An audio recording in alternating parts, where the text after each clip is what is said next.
ভিডিওটি junior homeopathic চিকিৎসক বন্ধুদের দেখানোর জন্য এবং শেখানোর জন্য।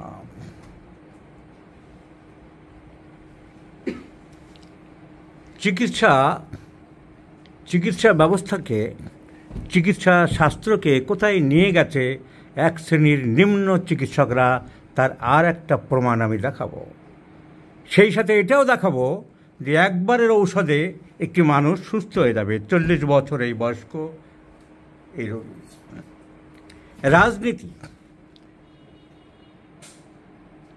রাজনীতি, নেতাজি রাজনীতি, সর্দার বল্লভভাই প্যাটেলের রাজনীতি আজ কোথায় নিয়ে গেছে এক শ্রেণীর লোকেরা। মিথ্যা, অসভ্যতা, চূড়ান্ত বাঁদরামোর পর্যায়ে নিকৃষ্ট মানের রুচিহীন মানুষ রাজনীতি করছে আর সমস্ত দেশ রাষ্ট্র শেষ করে দিচ্ছে। চিকিৎসা ব্যবস্থা তাই। গরিব মানুষ, এই 40 বছর বয়স্ক মানুষ রাজমিস্ত্রির কাজও করে না। রাজমিস্ত্রি হলে একটু টাকাটা বেশি পায়, জোগাড়ে যাকে বলে। ইট বালি সাপ্লাই দেয়, মেখে দেয়, যাকে জোগাড়ে বলে। কত রোজ পাও? 400 টাকা। সেই লোকটার অসুবিধা কি? পেটে ব্যথা। কোথায় দেখাও? এই পেটে ব্যথা ওর হচ্ছে এইখানটায় চারিদিকে। আর ব্যথার কারণ তো তুমি বুঝে গেছো। তুমি যেটা বুঝেছো ডাক্তাররা বোঝেনি। তোমার অনেক ধাতু ক্ষয় হয়েছে, সর্বনাশটা হয়েছে ওখানেই। এটা তো তুমি বুঝতে পেরেছ, বলেছ তো আমাদের আগে ডাক্তারদের বলেছিলে? কি বলেছিলে তাদের? আর ধাতু ক্ষয় কিতনা সাল ধরে? 10 সাল ধরে। 10 সাল ধরে ধাতু ক্ষয় ধরে রোগটা হয়েছে। অ্যালোপ্যাথি ডাক্তারবাবুরা দেখেছেন বান্ডিল বান্ডিল প্রেসক্রিপশন। আমি বলি না ওদের খাজনার থেকে বাজনা বেশি। খাজনার থেকে বাজনা বেশি শব্দটা কী করে এসেছিল? জমিদের আমলে খাজনা আদায় করা হতো। কারণ হয়তো 1 টাকা খাজনা বাকি, 5 সিকি খাজনা বাকি, কানাস্তারা পেটাতো। এই মদন, তোর খাজনা বাকি 1.5 টাকা, ডাং ডাং ডাং ডাং ডাং ডাং ডাং ডাং করে বাজাতো। সেইখান থেকে শব্দটা চালু হয়েছিল খাজনার থেকে বাজনা বেশি। তো এই ডাক্তারবাবুরা কী করেছেন? এই গরিব মানুষ যে 400 টাকা রোজ পায়, বউ বাচ্চাকে খাওয়াবে না কি করাবে? এই পেট ব্যথার জন্যে ওর পরীক্ষা করারও কী কী আমি একটু দেখাই। Urine analysis, routine urine analysis, blood, echocardiography. গরিব মানুষকে যেভাবে পেরেছে শোষণ করেছে। কারণ খামে ভরে তার বাড়িতে ল্যাবরেটরি থেকে টাকাটা দিয়ে যাবে 30%। তোমার 100 টাকা দোকানে নিলে 30 টাকা ওর থাকবে, 1000 টাকায় 300 টাকা। কোনো দরকার আছে এই রোগীর ইকোকার্ডিওগ্রাফি? ইকোকার্ডিওগ্রাফি এই গরিব মানুষের সাজেস্ট করেছে। ইকোকার্ডিওগ্রাফি থামেনি, চশমখোররা তাতে থামেনি।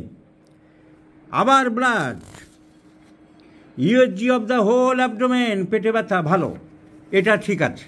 একটা ইউএসজি করেছো, পেটে ব্যথা হচ্ছে, ঠিক আছে, এইটা মানা যেতে পারে। কি পাওয়া গেল? ইউএসজিতে পাওয়া গেল শুধু লেফট রিনাল কর্টিক্যাল সিস্ট, যেটা তো কোনো রোগের মধ্যেই পড়ে না। এটা ভয় দেখানো লাইন। কর্টিক্যাল সিস্ট মানে কি? সিস্ট মানে ছোট্ট একটা প্রজেকশান, ছোট্ট একটা আঙুলের মতন কিছু। হাতে হতে পারে, পায়ে হতে পারে, আঙুলে হতে পারে, শরীরের ভিতরে হতে পারে। সো ইউএসজি করাটা অ্যাকসেপ্টেড করলাম, মানা যেতে পারে। হলটার ইসিজি, হার্টের পরীক্ষা। এর কি বুকে ব্যথা আছে? বুক ধড়ফড় করে, অজ্ঞান হয়ে যাও? সেসব তো হয় না।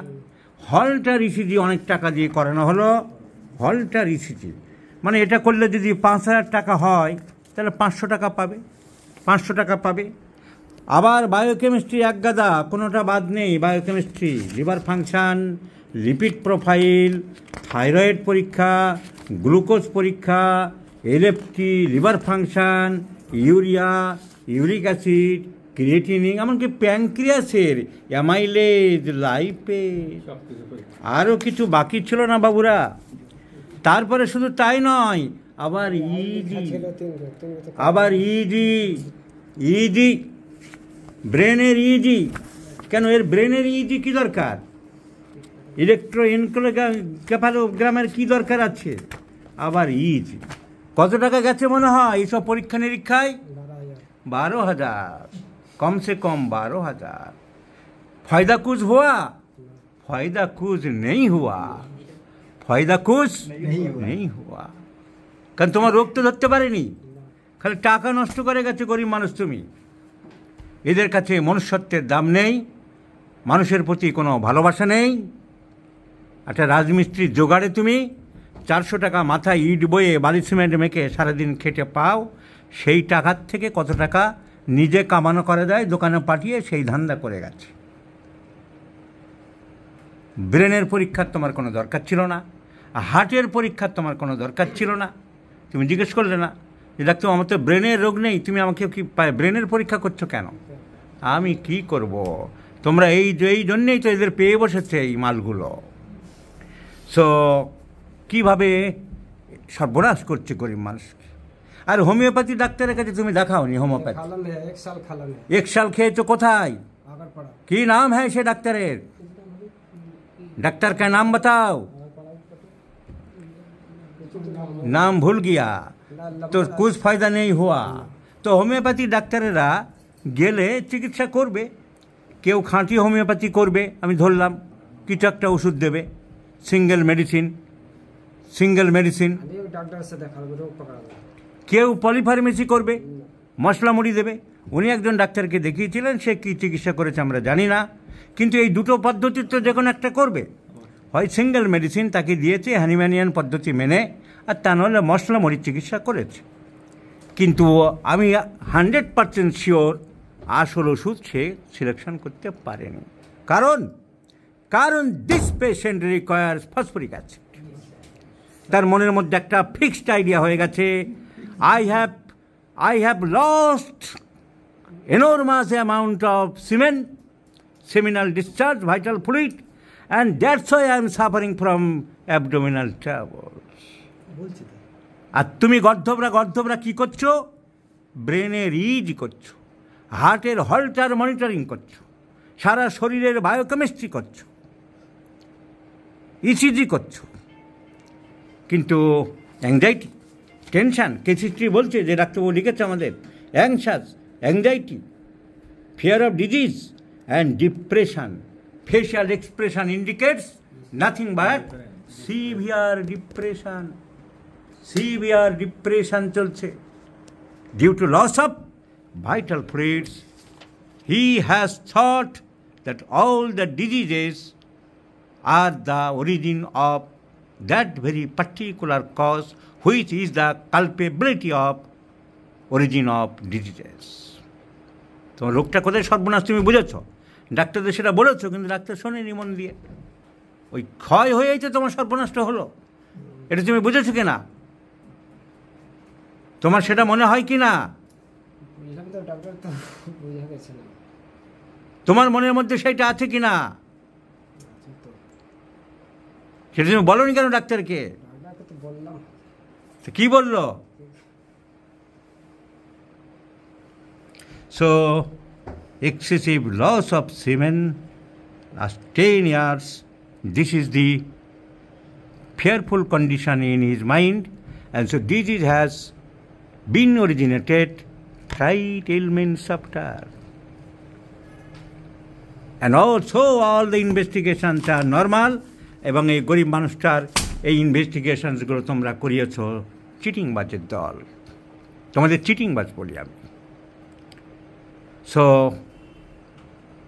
we are the physicians of the society. We do like to save the human life, and you are the culprits who want to destruct the lives. This patient requires phosphoric acid, and I do like to prescribe phosphoric acid in 50 millisecond scale of potencies, and let's see the result. আমি result দেখাবো, এই রোগী এসে বলবে I have cured.